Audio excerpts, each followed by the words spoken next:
वो बच्चे और बच्चियां जो जॉब करते हैं और शर्मीले होते हैं, हाँ जी, लोग उनको खा जाते हैं, उन्हें तरक्की नहीं करने देते, उनकी प्रमोशन नहीं होती, मीटिंग में they are unable to speak, अपने दिल की बात नहीं कह सकते, और बड़े अंदर बहुत कुछ होता है उनको कहने के लिए। अच्छा, इसी तौर पे अब मैंने देखा कि बहुत सी बच्चियां जो शर्मीली होती हैं अपने ससुराल में बेइज्जती करा लेती हैं, वो बिल्कुल दब जाती हैं, सहम जाती हैं, क्योंकि जो वो कहना चाहे इवन सच्ची बात नहीं कर पाती।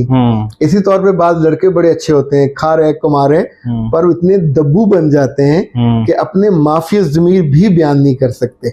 अभी देखिए जो लोग शर्मीले नहीं हैं वो मीडिया पे लाखों रुपए की तनख्वाहें ले रहे हैं। अगर वो शर्मीले होते तो ये कभी नहीं होना था।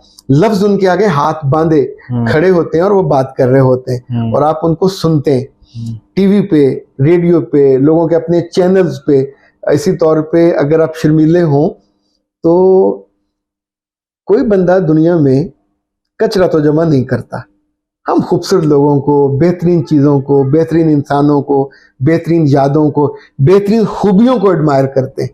तो ट्रस्ट होना, ट्रस्ट वर्दी होना, कॉन्फिडेंट होना, कॉन्फिडेंस होना, ये शख्सियत का वो पर हैं जो आपको ऊंचा उड़ा के लेके जाते हैं। तो ये पर अगर आपके साथ नहीं है तो फिर बाजार से ले लेने चाहिए। आपने उस कोर्स का जिक्र किया, मादरत के साथ मेरे ज़हन से उसका नाम निकल गया, जो शाइनेस NHM, ये no more hurdle, no more hurdle. हाँ जी, shyness is a hurdle in life. ये नो मोर हर्डल का कोर्स जो है ये आप जरूर लीजिए। अगर आपको 1% भी कहीं अपने अंदर नजर आता है, और इतनी सारी डिस्कशन से आपको अंदाजा तो ये हो गया होगा कि अगर आपके अंदर शाइनेस का पहलू मौजूद है या आप अपने अंदर एतमाद की कमी को महसूस करते हैं, तो अख्तर अब्बास साहब ने बहुत सारी मिसालों से ये वाज़ह कर दिया कि बहुत बड़े बड़े नाम इस एक मसले के पीछे से बहुत पीछे रह जाते हैं, और बहुत सारे लोग आके इनसे इसके मुताबिक कंसल्टेंसी भी लेते हैं। सर, आपके वक्त का, टाइम का और रहनुमाई का बेहद शुक्रिया। My pleasure. Thank you so much ji.